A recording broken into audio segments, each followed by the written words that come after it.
Teniendo en cuenta el contexto en el que estamos ahora mismo en España y de cara también a las elecciones, ¿cuál crees tú que es el mayor riesgo que existe actualmente en los próximos 2 años? Porque yo creo que al final van a cambiar ciertas cosas. Yo creo que no va a suceder todo de forma natural hasta que se lleguen a unas elecciones. Yo creo que van a jugar sus cartas las personas que están en el poder de muchas maneras que todavía no sabemos. Entonces, si has pensado en ello, ¿cuál crees que es el mayor riesgo que puede sufrir? Te iba a decir la nueva derecha, pero vamos a decirle del futuro de España. Bueno, yo suelo tener la política esta de que las únicas predicciones que hago son predicciones sobre el pasado. Son las que más. Sí, suelen ser las más. No siempre, pero suelen acertar. Me gusta la frase, ¿eh? Me la voy a quedar, me la voy a quedar. Sí, sí, lo investigué una vez, es como una especie de, parece que es un chiste danés. Después de mucho investigar en internet, ve que el chiste era danés. A ver, se me ocurren muchas cosas que se pueden hacer. Yo he estado muchísimo tiempo de mi vida, bueno, sí, la mayor parte del tiempo de mi vida. Los últimos 4 años son justo lo contrario. Estoy en una burbuja y casi no conozco a gente de izquierdas. Es un problema. Llegué a Madrid, no he hecho círculo con gente de izquierdas. Conocí a mucha gente, pero no. Entonces, pero eso es una excepción. El resto de mi vida fue justo lo contrario. Que si no conocía gente de derechas y me vivía. Trabajaba, estaba en la universidad en filosofía. Filosofía de por sí es eso. Entonces, he estado siempre muy, muy metido en el contexto de la gente de izquierda, más que de izquierda, muy de izquierda muchas veces. O sea, de izquierda muy radical. Los prepodemitas. En los años 2000 yo estaba con los que luego les iba a encantar Podemos en el 2014. Yo ya los conocía en el 2005. Bueno, la gente que cuando se produjo esto, y esto me pasó en la universidad, porque estaba yo en la universidad la mañana del 11M del año 2004, y cuando se produce el atentado y se empieza a hablar y empezamos a conocer el número de víctimas, en aquel momento eran 90 y tantas las que conocíamos solo. Pues escuchar a profesores universitarios de la UNED decir, bueno, lo malo de esto es que va a ganar el PP. Lo malo de que hayan muerto 90 personas, pero iban a ser 200 y pico, era eh, perdón, 190, y menos 190, lo malo era que ganaba la derecha, porque esa era la obsesión. No sé qué. Yo he vivido en un contexto, ya digo, muy conocido muy bien a la izquierda más dura y muy desde dentro. Y aparte de que luego también desde el punto de vista intelectual, leí muchísimo antes y mucho más, y conocía muchísimo más a la Escuela de Frankfurt que a Hayek, que fue una lectura bastante posterior, cuando ya tuve tiempo un poco yo por mi cuenta y bueno, porque me gustaba irme a lo rarito y a ver otras cosas, pero obviamente en la universidad jamás me lo habían mencionado. Y eso que era familiar de Wittgenstein, que era un filósofo que me interesaba mucho. Eh, entonces, lo que quiero decir es que conozco muy bien a la izquierda y entonces estoy de acuerdo contigo, es verdad, seguramente tienen muchos recursos en su arsenal para evitar que pase lo que parece que es inevitable que pase, que es que pierdan el poder, y es algo que no quieren hacer, claro. Pero no me gustaría darles ideas. Ya. O sea, yo cuando hacen cosas, de hecho, eso también me da una ventaja, cuando hacen de estas cosas sorprendentes de, Dios mío, ¿cómo han podido hacer eso? A mí no me ha sorprendido ninguna, me ha dolido, porque me duele, pero no me sorprende ninguna, y además le he visto lógica. Ahí de nuevo o sea, sí, no, yo qué sé, la amnistía. Pues era obvio, no sé. O sea, ¿por qué no? Porque había dicho antes que no lo iba a hacer. ¿Qué motivo es ese? ¿Qué estúpido motivo es ese? O sea, no, pero porque rompe el Estado de Derecho. ¡Qué tontería! Es que la Constitución, qué estupidez. ¿Cómo que no lo permite la Constitución? Si hay gente que te dice en el Constitucional, defendido por la Constitución, que tiene que haber un Constitucional que es el que lo decide, y dice que sí, pues va a ser que sí. O sea, no, todas estas sorpresas nunca me las he llevado. Me han dolido. Digo, mira, ya están ahí. Ya están aquí. Pero en su proyecto, entonces, ¿qué se les puede ocurrir? ¿Montar una crisis nacional con Cataluña y tal? Pues podría ser. Vamos a hacer un referéndum en toda España sobre esto, sabiendo que en Cataluña va a salir una cosa, el resto de España va a salir otra, entonces, entonces venga, la gente va a decir, venga, vamos a montar un partido que sea unificador, que no crispe, PSOE, ¿no?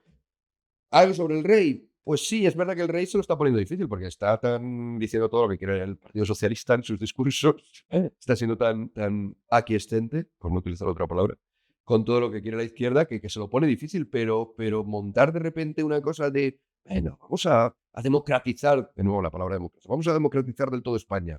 Un residuo no democrático es que al rey no lo elegimos. Pues hay que democratizar y entonces de repente estamos en eso y se nos van otras cosas. O sea, el arsenal de recursos está ahí. Podrán usarlo no en función, desde luego no del pudor. El pudor nos pasa lo que nos impida, pero pueden ser otros elementos, tal. Y probablemente hay otras cosas que si me paro a pensar más, se me ocurren y ahí ya a lo mejor es que es donde no quiero dar ideas, porque a lo mejor se me ocurren a mí y a ellos no se les ha ocurrido tanto. Pero soy muy capaz de ponerme mi cerebro en un equipo de trabajo de ellos y pensar cómo pensarían ellos y aportarles. Entonces, por eso soy cauto. Oye, y has pasado muy por de una forma que has dicho, de forma raruna, ¿no? Por Hayek. ¿No crees que el futuro de España pasa por un centro liberal, como ha podido pasar en Argentina, o como lo que parece que Iván Espinosa, si cae demasiado España, va a meter la cabeza? Hombre, llamar a mi ley centro, No, ponle liberal, pero lo de centro. que en España pase la solución por un centro liberal, que no tiene por qué ser lo de Milei, pero que es un fenómeno parecido, ¿no? Que es lo liberal libertario. Lo liberal, claro, pues ya tienes que meterlo libertario. O sea, mi ley es eso, libertario. Entonces es una postura bastante extrema. En términos económicos es lo más extremo. O sea, de hecho, luego obviamente no lo hace. Piensa que no tiene que haber nada del Estado. O sea, es totalmente radical, ¿no? Entonces es muy poco centrista en ese sentido. Yo creo que los intentos de que sea un centro liberal el que resuelva los problemas de España me parece una idea sensata. Me parece una idea que es normal que se le ocurra a la gente, pero en 2008. Estamos en 2026. No me calentéis luego solo con lo de... Es una idea sensata, punto. Es una idea sensata para 2008. Bueno, en el fondo esto es una Predicción del pasado sobre, es una predicción del pasado. Ciudadanos. Sí. No, pero... sí, pero también era un argumento pro domo mea. Es decir, yo en 2008 pensaba esto. Claro, yo en el 2007, en realidad en 2007. En 2007 pensaba esto. Pensaba que esta era la solución y muchos pensábamos esto. Teníamos ya dos intuiciones que mantengo y esenciales, que son el diagnóstico, por eso también lo has sacado tú después de lo que hemos hablado, lo que es de aquí. O sea, yo tenía ya la convicción de que el bipartidismo no estaba funcionando y tenía también la convicción de que lo que le faltaba a España era patria, por así decirlo, era nación. La idea esta de José María Marco que he dicho antes. Menos elaborada que José María Marco, por supuesto. Pero esas yo ya las tenía en 2007 y esas las mantengo. Pero es verdad que ante esas dos decías, bueno, pues no quiero bipartidismo, pues entonces un partido del centro liberal, una cosa intermedia, y patriótico. Que por cierto, esto es una peculiaridad que muchos conocidos nacionalistas periféricos alguna vez me han destacado. Dicen, ¿por qué en España los liberales siempre son tan nacionalistas españoles? Ellos lo llaman nacionalistas, pero bueno, pero al algo patriótico. Bueno, pues porque es esto. Era la respuesta a este problema. En otros sitios no, en otros sitios el centro liberal es de lo más, de hecho es el sostén de proyectos como el de la Unión Europea.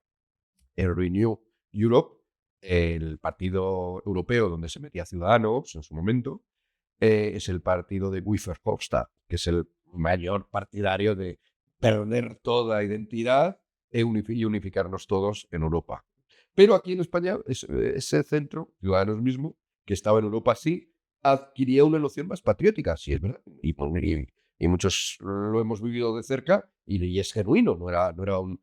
Entonces, ya digo, ese constructo es muy de 2007-2008, funciona más o menos con UPyD hasta el 2000, en 2011, bueno, 5 diputados, son poca cosa, pero en aquel momento parecía muchísimo. Tengamos en cuenta que desde las elecciones del año 89 no había habido un partido de centro. 89 había sido el CDS. No había habido. Entonces, los que llevábamos, no era mucha parte de la historia de la humanidad y ni de la historia de España, pero de nuestra vida eran muchos años, 15 años, pensábamos que era incambiable. De repente llegó un PID y lo cambia y dijimos, wow, menudo éxito. Nadie pensaba que luego un partido tercero como Podemos fuera a conseguir 70 diputados. Entonces, uno que obtiene UPyD en 2008 nos parece mucho, 5 que obtiene en 2011 nos parece mucho. Ya sé que puede resultar ridículo, pero nos parece. Luego llega Ciudadanos e incluso da un paso más allá y ya consigue 50 y tantos en el año 2016. O sea que eso tiene su momento y tiene su... Pero yo creo que al final fracasa. ¿Por qué? Porque tiene... Claro, y aquí viene la predicción a posteriori. O sea, que obviamente en ese momento no lo pensé, lo he pensado luego, pero es verdad que cuando lo piensas a posteriori es muy obvio. Primero, ¿cómo puedes, si te estás enfrentando a los dos partidos, cómo puedes pensar que la solución es una especie de mezcla intermedia de los dos, que de hecho además tiene que apoyar a uno a otro? O sea, estás manteniendo...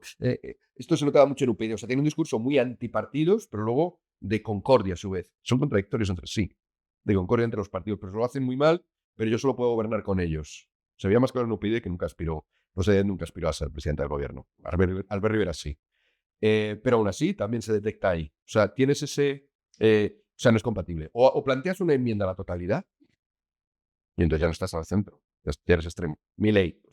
Destaco que Milei era una enmienda a la totalidad. En Argentina también tenía a los peronistas, a los radicales, a peronistas más de derecha, peronistas, o sea, tenía su ecosistema. Milei hace una enmienda a la totalidad. Eso sí que es, y eso es lo que conecta con otras derechas. No el libertarismo. El libertarismo era la versión en Argentina para plantear una enmienda a la totalidad porque tienes un país absolutamente peronistizado. Entonces, tienes que irte a eso. Pero lo característico es eso, que plantees. Y en todos estos otros países, en todos estos sistemas, y creo que también en España, lo lógico no es que sea eso. Un apéndice, Vox como apéndice del PP, desaparecería, creo que, con relativa facilidad. Porque, bueno, pues al final es más cómodo que haya solo dos partidos y no tres, pero uno el apéndice de otro. Entonces, primero, enmienda a la totalidad. Y luego el elemento patriótico también había una contradicción, porque como será liberal, pues entonces era un elemento patriótico vehiculado, sobre todo, a mí esto nunca me convenció por motivos filosóficos. De hecho, tengo textos filosóficos contra esto ya desde los finales de los 90 o primeros 2000, o sea, antes de UPyD y de Ciudadanos y de todo, que es la idea del patriotismo constitucional. Voy a ser patriota Manon Tropo. Voy a ser patriota, pero de la Constitución, que queda más elegante, más civilizado, más bonito. Bueno, pero la patria es muchas más cosas que una constitución. De hecho, esta mi crítica. Es más, la constitución no es patria. La constitución de España, pues los principios esenciales los tienes iguales en Alemania, en Francia, no te caracteriza. Como esto, el propio Habermas, que fue uno de los partidarios de esta noción de patriotismo constitucional, al final se daba cuenta de ese problema. De que al final era poco, pero por eso hablaba ya de posnaciones. Es decir, que a cada nación con estas constituciones no va a ser muy nación. Como a Alemania le interesaba, porque veía la historia nacional de Alemania como problemática. Le interesaba desprenderse de lo nacional. Bien, entonces, este segundo fallo de que se tendía mucho eso al Estado de Derecho, a las instituciones, la concordia, la Constitución, el consenso, no era contradictorio con que quisieras plantear una alternativa. Y era contradictorio también con que no te dieras cuenta de que el problema era ese, que se estaba desnacionalizando. En el fondo pasabas como muy español, UPyD era muy español y mucho español, como diría Rajoy y Ciudadanos, pero en la práctica no lo eras, no te atrevías a defender la España real. Por ejemplo, eran partidos extremadamente laicistas, mantenían mucho la cosa esta del PSOE de una cierta desconfianza que luego no es tal, porque luego la práctica es la que es, pero ante todo lo que tenga que ver con la religión y tal, porque había que ser más moderno que todo eso.